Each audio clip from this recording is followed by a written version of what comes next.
More on the developing story, let's bring in Illinois Republican Congressman Adam Kinzinger. He is on the House Foreign Affairs Committee and is also an Iraq veteran. So thank you first for your service. You bet. Thanks. But I would love to get your take, having served there, about what we're watching now. What we're watching in Iraq is the worst case scenario, and I think that's what people need to understand. I mean, the idea of the Iraqi state falling and seeing a terrorist organization like ISIS come in and take power, or at least begin to take parts of Iraq, is to me the worst case scenario, except short of like if we had WMD in it or something like that. So what you have is this bacteria growing in essence in Syria. It's now spinning out into Iraq, and that state is threatened. And we do have a threat of what happens if it moves into Saudi Arabia, Lebanon, Jordan, places like this. So this has to be pushed back, and it has to be pushed back in a concerted and serious way. All right, let's first of all talk about the millions that the president wants to see to go to the Syrian rebels. We're hearing from the AP that they're exhausted. There's a lot of attrition.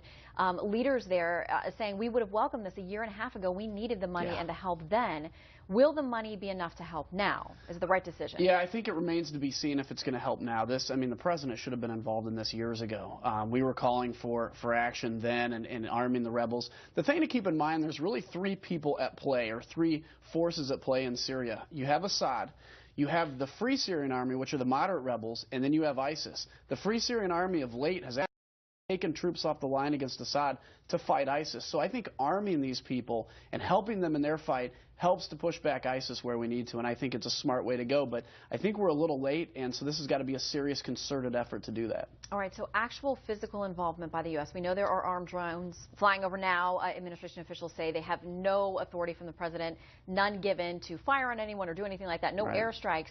But where do you think we go from here? How involved do we actually get? Well, with this president, I haven't been able to predict him, to be honest with you. And just when I think he's going to do something, he doesn't. So I think we have to have a robust air campaign here, and it's beyond just a few armed drones. A few armed drones is stirring the hornet's nest. You got to knock the hornet's nest down.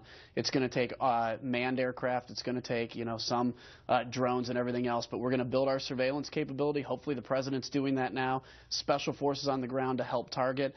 And you know what? This all should have started in January. ISIS took control of Fallujah 6 months ago, and we're acting like this caught us off guard. But we are where we are, and I think it has to take a robust campaign to pin ISIS in the positions they're at and give breathing room for the political solution in Iraq, but also for the military to come back and take its land back. Do you think this caught the administration off guard? Because the president campaigned on, and won twice, on getting out of these wars, getting out of Afghanistan, getting out of Iraq.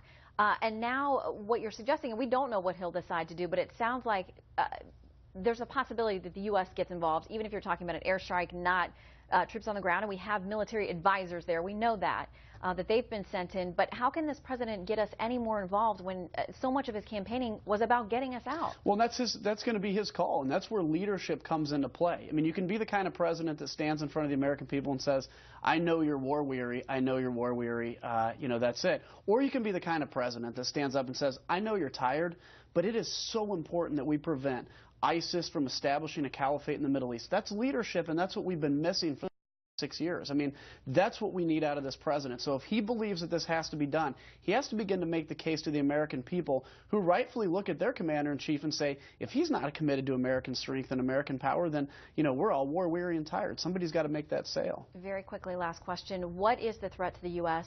via ISIS and what's happening in Iraq now? Well, on September 10th, 2001, we didn't see al-Qaeda as a huge threat to us, and then we found out that they planned September 11th there. That's what you're going to have in the future here in ISIS, except ISIS makes al-Qaeda look like a bunch of kitty cats and dogs. All right. Congressman, thank you very much for your insight and, again, for your service there in Iraq. You bet.